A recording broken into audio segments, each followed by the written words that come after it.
What's going on, everybody? This is dkdynamite, and this morning we're going to be talking about the secret changes you probably didn't know about in Season 1 Reloaded, some big announcements, and even more. Definitely stay tuned. But before we jump into that, be sure to hit that subscribe button down below, drop a like, and let me know down below in the comments after watching this video what are some other secret changes and updates that I either didn't cover here in this commentary or other ones that you guys didn't notice that were mentioned over in the patch notes. Love to see what else you guys may have found over in multiplayer, Warzone, DMZ. Now, the things we're going to be talking about were either mentioned vaguely in patch notes, there might be things that you missed, or other things that are actual stealth updates that you probably didn't even know existed. But before we get into that, let's go ahead and thank the sponsor of today's video. This game is seriously addicting. If you haven't heard of Mech Arena, it's a sick PvP shooter for mobile and PC where giant mechs blow each other up in huge arenas. Everyone loves blowing up giant mechs, right? Install Mech Arena on mobile or PC using my personal link down below or the QR code on screen to get a free starter pack worth $15 to help kickstart your game. Now, if you're quick, add me to your friends list and we could play some matches together on mobile or PC. Thank you to Mech Arena for sponsoring today's video.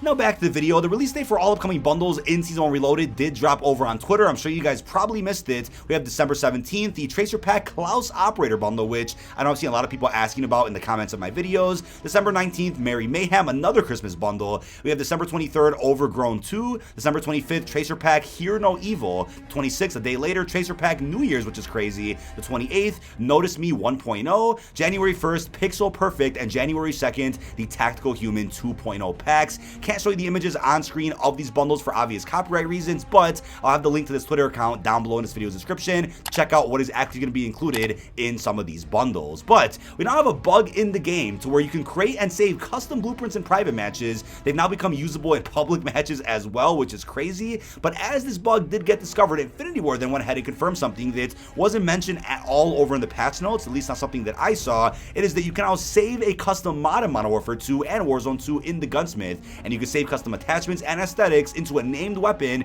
that can be reused in any loadout of your choosing. So I'm glad they got this out the way now, and we don't have to wait until Season 3 or 4 for such a feature like this. We had to wait quite some time to get this over in Cold War, so I'm glad that Modern Warfare 2 is one-upping that quite a bit and getting this out sooner than expected. We also got a massive nerf to the LA Thieves skin, which was kind of a replacement for Rose when it first came out. I'll show you the before and after pictures on screen so you can see, and I'm happy they fixed this, especially on some of the darker maps that we have, like Shipment, that we just got released over in Season 1 Reloaded. So I'm really happy about this one, and I know for those out there that are upset, they might have bought the LA Thieves skin thinking that it was a Rose replacement. You guys probably want a refund, right? But unfortunately, you can't actually get a refund for that. As it was put in the disclaimer for every bundle in Modern Warfare 2, Activision has the right to remove, change, or modify any of the contents in the bundle at any point of their choosing. But we also have the brand new group feature, which was mentioned over in the Season 1 Reloaded blog post. I talked a little bit about it in a previous video, but as of now, I wanted to mention there's no way to actually disable the alert that someone joined your group, which is a bit frustrating, even though it looks like there's an option to turn it off. It doesn't actually work as of right now, but this might also be a bit of a feature that's kind of secretive to those out there that don't read Call of Duty blog posts or don't have a Twitter account to actually see some tweets about this new feature being added into the game. I actually made a group called the Bomb Shelter, which you guys could join at any time, as a cap at around 5,000 members total, and you can use it to go ahead and squad up with people out there that are like-minded. They want to go ahead and play multiplayer or Warzone, possibly DMZ. Maybe they want to do the brand new raid. It's a great opportunity to meet some brand new people that could help you out with some of those squad-based game modes. But something that wasn't really mentioned anywhere is the fact that with the release of Reloaded, they've re-added in the Season 1 cutscene, but it's actually unskippable now, which is weird. At the time of uploading this video, that might have been fixed, but I wanted to mention that you guys weren't crazy when you were trying to skip the cutscene and it just wouldn't work. Didn't matter what button you clicked on your controller or your keyboard, you weren't able to skip it. Not sure why that was the case. I wanted to remind you that Al Mazrah is the big focus of Season 1. The cutscene itself doesn't really further the story at all like the raid does, but still does look good regardless. And I do want to mention that when the cutscene first came out at the beginning of Season 1, it was stretched and rendered pretty weirdly when you watched it in game, but now with Reloaded, it actually looks like it's formatted and cropped correctly. So I'm sure you guys probably also noticed that if you're a video editor or if you just have OCD and notice how some things just didn't look right with the animations and style of this cutscene. But now one of the cooler features that I'm really happy about, again, I'm talking about all of these secret updates and changes in no particular order. We now have an XP token menu which can be shown in game game. So yes, you could be in a match of multiplayer and pop this menu out, which is awesome. Shows you how long you have before your tokens expire. I mean, it's a big feature altogether, since I don't know how many times I've maybe said on stream, hey, I'm gonna pop a token, then hop into this match of Shoot House or whatever, hop into the match, and I'm like, oh, I forgot to pop the token. So the fact you don't have to back out anymore to actually get this going is great. I also like the fact that you actually have a timer on the token itself, since I don't know how many times people out there have popped tokens not even knowing it, and then they didn't even realize they had, 15 minutes left or 30 minutes left or a minute left. So this is great. They finally fixed something like this, which you would think would have been in the game day one, considering there were a lot of promotional items you could have gotten to give you XP tokens, but better late than never, right? Now, do be careful though, since it was told to us by Charlie Intel that if you actually press up on the screen and try to get to settings faster, you might accidentally click on a token screen and might pop a token by mistake. So watch out with when you access this menu, because maybe your cat crawls across your desk and accidentally pops all your XP tokens. So definitely be very, very careful with how this works. Something else that's a pretty big secret that, again, wasn't mentioned anywhere in the patch notes, the blog post, or even the roadmap, is that new multiplayer modes are going to go live during the duration of Season 1 Reloaded. We have Control, Cyber Attack, and even Bounty. Funny enough, those modes are already playable in private matches and have been since the preload first went live for Season 1, and that also wasn't anything mentioned anywhere on Twitter, so you just wouldn't have known about the fact these modes are coming in Season 1. But I'm glad multiplayer fans are getting something in terms of new game modes, since everybody out there is still asking about gunfights. I'm gonna assume right now maybe that's something for Season 2, unless there is a surprise update coming at some point in January. Now, we also have a brand new muting menu that's in-game that allows you to either unmute all, mute all lobby, party only, friends and channels. This is a nice new pop-up menu that allows you to just access that in a faster way, because the thing about Modern Warfare 2 is there's so much innovation offered, so many new features, so many new ideas and mechanics, but the UI to actually get to some of those things is a bit frustrating. And I get it, right? People out there making jokes about Hulu, the fact that a Hulu designer turned the new Call of Duty experience into a streaming application. I get all those jokes, and I do think overhauls will be dropping over the course of every other season we end up getting in Modern Warfare 2, but this is just a perfect example of just giving us extra ways to get to certain features without having to go through 7 or 8 other menus to get to what we want. Now, one of the big changes that also wasn't really talked about anywhere, I'm sure you'll see this pop up on the Trello board for Infinity Ward or Raven very soon,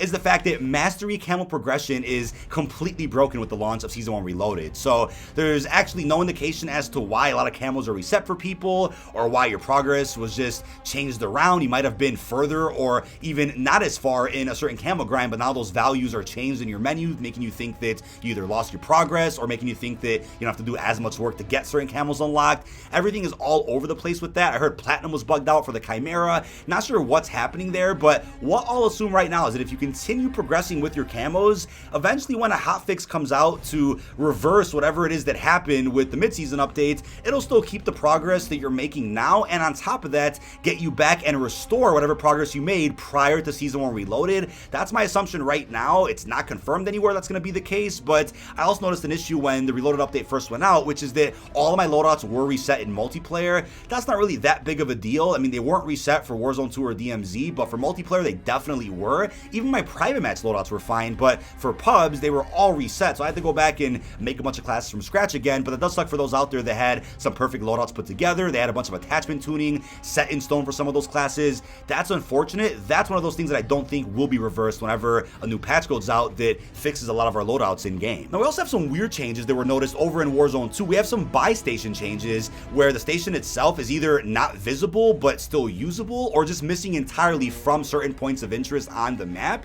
So I guess if you look up where all the buy stations are on Al Mazrah, I guess have that up on a second monitor in case you guys just can't see where buy stations are in a match of Battle Royale. I know it sounds pretty ridiculous. I'm just hoping that silly things like that are resolved before devs go fully on holiday break and aren't at the offices at all. We don't want to see a repeat of what happened with Warzone Pacific, where Caldera came out, the Vanguard integration happened, devs went on vacation right away and didn't fix anything that was broken about that integration until after New Year's. That's not good for player retention or the player base at all. So hopefully those things do get resolved ASAP. Now, funny enough, as I was recording this video, we got a tweet from Raven about yesterday's Warzone 2 update, reducing the number of buy stations across Al Mazrah. A new update is now live that has double the average average number of buy stations per match. Also, the loadout drop public event will occur during the second circle, one circle earlier than before, which should hopefully also fix the invisible buy stations, but just thought I would add that into the video for those out there that may have missed this tweet or just don't have Twitter at all. Also, it was confirmed that in that secret phone call that happened last week, as I talked about in a video yesterday,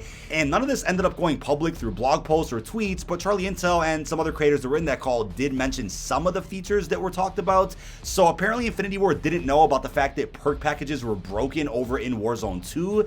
That's unfortunate because perks actually work through default loadouts that you can use in Warzone 2, but just not your custom loadouts. It's a pretty big problem that luckily is now being looked at and hopefully gets fixed before New Year's. But if I had to guess, that's probably something that'll get looked at after January 1st or whenever devs get back to the office. Now, it's also confirmed that you now don't have to look all the way down to pick up items in Warzone. There's more spacing between items, better audio cues, better pickup from containers, and you don't have to jump up to grab, or lower shelves are easier to pick up items from. That's awesome. I think some of those things were mentioned vaguely in some of the patch notes, but the patch notes were pretty extensive for Season 1 Reloaded. A lot of those things probably got glanced over if you read through them at any point yesterday.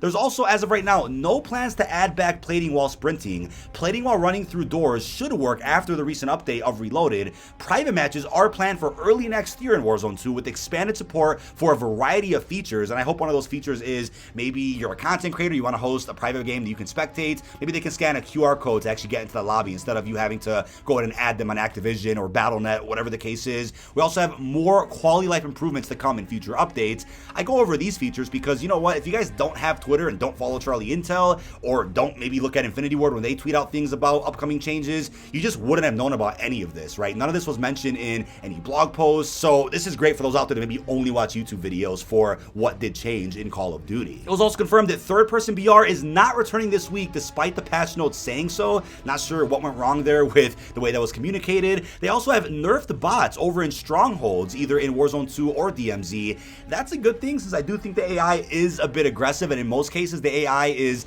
actually more of a skilled population in a match than the real players are, which is hilarious. But the thing is, when it comes to black sites and denied areas in DMZ, the AI was actually buffed. So I'm okay with them kind of balancing things out a little bit, just making sure the AI is fair in certain areas, maybe not fair in others, making sure that it's consistent across the board and not a case where maybe the AI that's randomly walking around is OP, but then the ones that are in denied areas are brain dead walking into walls. Let's make sure that it makes sense that the AI is on a bit of a scale where you'll know where they're the most powerful and where they're not. But I will be making a separate video talking more about everything going on over in DMZ, a bunch of the big changes. As of right now, I'll also mention that there is an exfil streak pop-up that you will see after finishing a match. So you can go on a big streak of DMZ exfils to get some bonus rewards, which is fantastic. We'll talk more about that in a separate commentary. And as of right now, it's also cool that in DMZ, you get a map selection pop-up, which does confirm there will be more maps to play DMZ on in the future. And I think the next map we're going to be able to play DMZ on is that leaked Resurgence map, which an image actually exists of. And on that image, it's confirmed by Call of Duty that you'll be able to play Resurgence as if it's a new Rebirth, Ground War on maybe some of the sections or all of the map,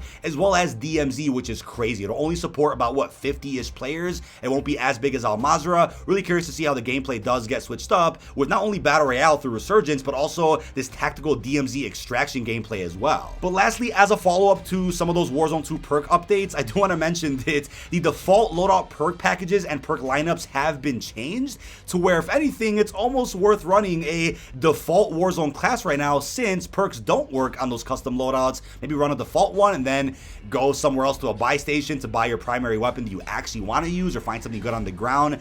That's pretty funny. So hopefully we do get some actual changes to the Warzone perk packages at some point soon. But last and certainly not least, you probably missed this announcement if you just read the blog post or the roadmap but didn't see Infinity Ward's tweet. Although previously announced, Warzone 2 combat records will not be launching with Season 1 Reloaded due to the accuracy of the data population. However, we continue to work on this feature and the implementation of leaderboards, and we'll provide an update when available. So not really sure what that means or why that's being delayed, or not sure if stats are tracking now for the combat records. It was said that any stats before Reloaded were not going to be tracked, but now that's kind of up in the air. And if you had to guess when the release date is for this new feature, I'm just going to go ahead and say after New Year's, hopefully just a random update that drops in January. But at the very latest, I would certainly say this is going to come out with Season 2 on February 1st. But that is about it. This has been dkdynamite. Leave our thoughts down below in the comment section. What are your thoughts on all secret changes and features that either weren't mentioned in the patch notes or some that you just didn't didn't know existed at all since you don't follow the social media channels for Call of Duty. How are you feeling about all the big announcements for the midseason and everything else we discussed? Really hope you've enjoyed, and peace out, everybody.